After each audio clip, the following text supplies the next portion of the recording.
Your old or broken phone can let you down when you need it most. Perfect. But at Verizon, trade in any old phone from our top brands and get the most for it, up to $2,000 in value, for an amazing new iPhone 16 Pro with Apple Intelligence and a new line on My Plan, and iPad and Apple Watch Series 10. That's like a 3-for-1. And you can get it on any plan. At Verizon, trade in your old phone for a brand new iPhone 16 Pro, iPad, and Apple Watch. The other guys won't give you that. Visit Verizon.com today. Additional terms apply. Service plan required for Apple Watch and iPad. Up to $2,000 value based on iPhone, iPad, and Apple Watch. All you homeowners have unique needs. Some feel the need to leave up holiday decorations year-round. Others have the need to use their garage as practice space for their new metal band. And because each homeowner has unique needs, Geico helps you get the right coverage for your home and what's in it. That way, you get exactly what's right for you, even if your needs are unique. Get more with Geico.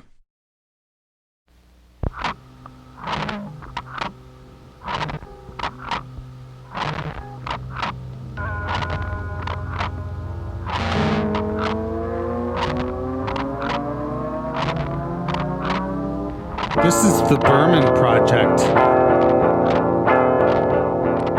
Hey, it's JD here, back for another week of introspection and reflection on loss, grief, and the pathway to mental wellness, all the while nourishing my soul with the music and art of the late, great indie rock singer, songwriter, poet, David C. Berman. How are you doing today? I am well. It is a beautiful day out. I'm encouraged to go for a walk. I've already been on a short walk, but I want to, I just got some new headphones. It's funny. Years ago, I remember when I went to performance and writing school, comedy school. I went and promptly upon finishing, I went to LA and did the Groundlings course.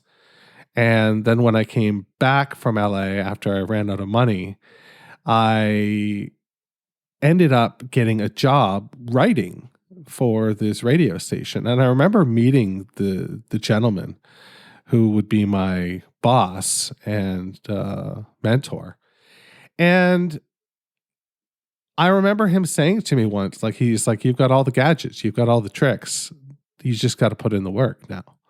And it's the same thing. It's like, I want to go for this walk. So, I got to get new running shoes and I got to get running clothes or walking, better clothes to wear walking. I shouldn't just wear my civvies out, and instead I just need to fucking get out there and walk, that's what there is. And, it's nice out, and it's not going to be nice out. January and February are not nice in Canada. They're not that nice in Toronto. It's miserable. It's soul crushing. It can be soul crushing, but when the sky is blue and beautiful and cloudless like it is today, you've got to take advantage of it. And I need to not make any other excuses. I've dropped my Christmas 10 pounds that I randomly put on at the end of November. And held on to through the month of December. I've pretty much whacked that away, but that's cost me an extra month and a half of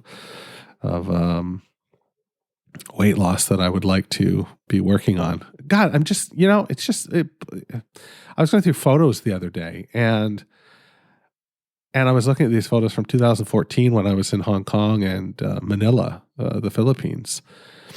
And my face is so much smaller and thinner. And back then, I was trying to lose weight. I'm never happy.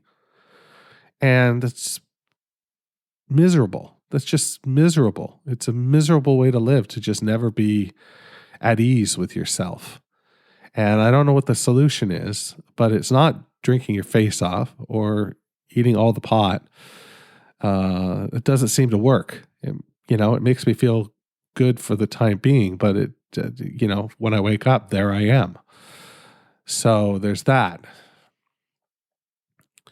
Now, I want to tell you a little story, I suppose. And it's the story of when I used to work for Starbucks. And I worked uptown, so I had to, I don't know how I did it, because I made like $10 an hour I was a shift supervisor. I made like $10 an hour, and it costs like $250 probably each way, transit wise, and then you eat lunch, and I was paying rent and all the rest of it. And that's the house that I don't remember eating in. I just ate in pubs. How was that possible? How did I do that? I don't know, but I did. At any rate, I would always have when I worked the second morning shift. So there's two people that would come in and open, and then there would be somebody that would come in at 7:00. And when I came in as the 7:00 person, I would usually get there for about 6:30 and sit in this window seat on this bench seating in this window facing the intersection of Eglinton Avenue and Young and what was it called? Craighurst. Young and Craighurst. So the intersection of Young and Craighurst is where I would sit out to, and I would eat a bran muffin, a honey bran muffin, and drink a grande green tea before I started my shift. And I did this all the time. This was something that, just a good way to start my day. I was into green tea back then. I was into the properties that it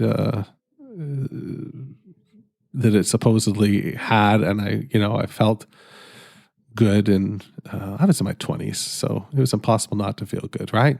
Like, this is back when, again, I don't remember eating in my house. So there was a lot going on back then. And anyway, one day I came in to work, and I had switched shifts. And I had switched shifts for, the 10:30 shift from the 7:00 shift. And when I came in at around 10:00, I noticed, as I was walking up the street, I noticed plywood on the window facing Young and Craighurst. And that seemed odd to me because a window is typically something that's translucent and you can see through, and plywood is the opposite of that. So sitting in my favorite bench seat would be awfully difficult to do in a way that, would be relaxing, just staring at particle board or plywood rather. Anyway, when I walked in the side door, I noticed that the bench was not there, and there was more damage than it appeared from the outside. And apparently what had happened was a car was turning onto Craighurst from Young and slipped. I don't know whether it was icy. I don't recall that. I feel like it was springtime. So I'm not 100% sure what happened, but they drove through the window. And when I asked what time it happened, they said about 6:45 in the morning. And it struck me like a bolt of lightning that had I not switched my shift, there's a good chance that I would have been sitting there, and I would have been a victim, or at the very least, a part of an accident that wasn't very good. For somebody sitting there, the front end of a car hitting you. At the very least, my legs would have been broken. At the very least. I don't know the rest of it, but it was just off-putting. It was eerie and it was off-putting. And at the time, it was a catalyst. And I guess where I'm going with this is why can't these things be catalysts all the time? Why would it be a catalyst at that time? And then years later, it goes away. Because I didn't remember this story until the other night. I was out with a friend and I was talking, and I immediately wrote this story down because we got talking. And I realized that this was something that I wanted to share because I'm always looking for a catalyst. I'm always looking for something to move me in such a way that I will get my shit together and move forward. I should be able to reach in my back pocket with that story alone and go, you know what? That was pretty fucking rad that I didn't die there, or that I wasn't, completely fucked up, and use that as the catalyst always. But instead, I go searching, and I don't know. Do you know what I'm trying to say? If you do, send me an email, jd@mediumalchemist.com. I'd be interested to hear what you think of all this. The ultimate end point is that there's no getting it together. One of the things that I've learned in the few recent years is I'm not a project. It's not like a few things that need to come together. It's, it's a lot of things that need to come together, and they need to come together with a lot of hard work. And it's not just about, putting in an hour of work one day and banking on those changes.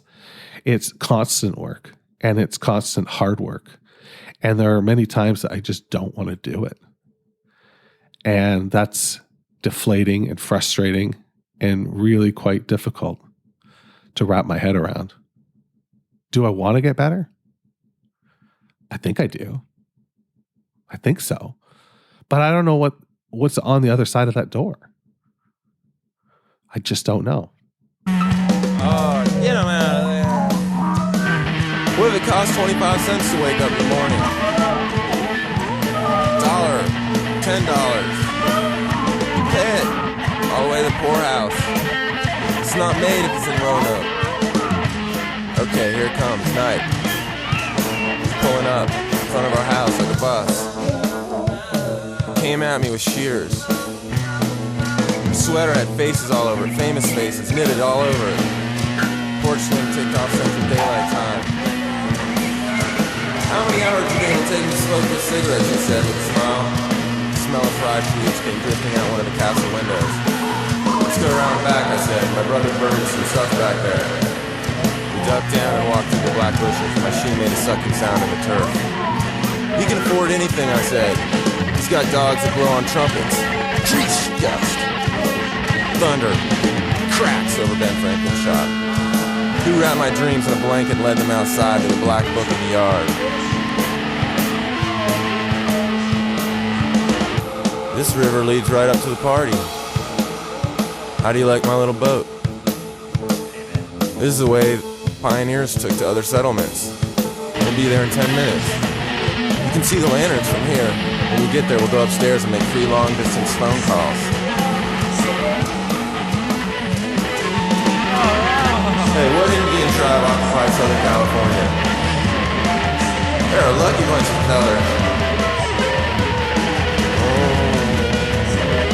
Sting Bible, more Seed Bible, Nerve and Spell. Moments downhill.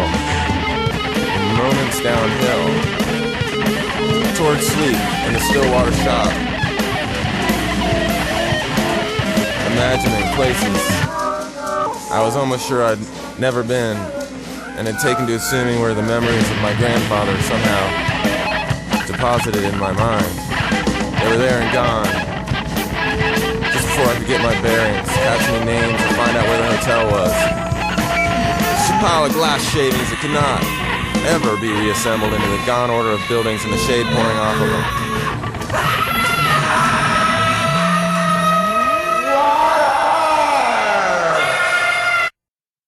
All right, that's The Country Diary of a Subway Conductor, track number 8 from Starlight Walker, the first LP by David, Stephen, and Bob, the Silver Jews, or Silver Jews, as it were. What'd you think of that one? That's a little all over the place, right? That's like a nightmare. It feels as though that is a group of people that are exploring the studio space and what they can do with it, with multiple tracks and, just better sonic accessibility than they've had at this point. And they're playing and they're having fun with it. And I think, goddamn, that's great. Why not? I think it's fun. I can take a few of those songs. I'm not down for a whole album of that, but I'm definitely in favor of the experimentalness, especially when we see what it begets, as the band goes forward in the future. So there's that. Let's continue onward in our journey through this epic poem called From Cantos for James Michener, Part 2. And right now we are reading XCVL. He wasn't sure how the bathroom mirror worked, but decided it must be powered by the razor blades and aspirin he found in the engine compartment. It was a matter of relearning everything after he surfaced from the coma. The hospital chapel had bought a battered fog machine from a local heavy metal band that broke up over disagreements about Viking iconography. Sitting in the back row, he began to pray for his hospital roommate suffering under the Byzantine complexity of back pain. He said it felt like he was laying on top of an architect's model of a small town whose 5-story bank building commanded a view of the plains. Clouds of steam drifted around his ankles.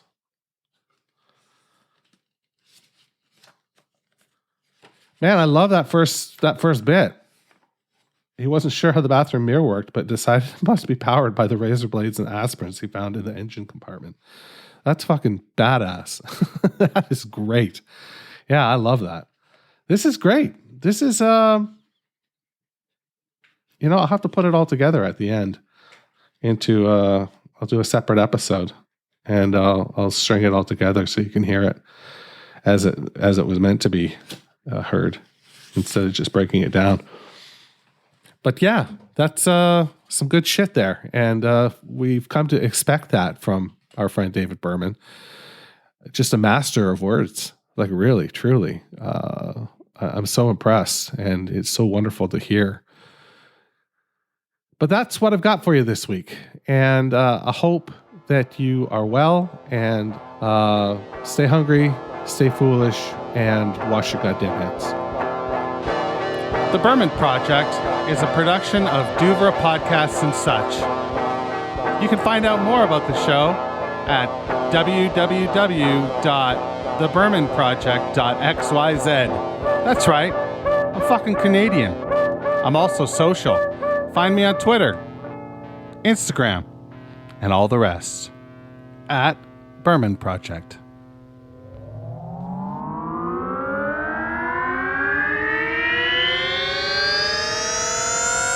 Duvra Podcasts and Such.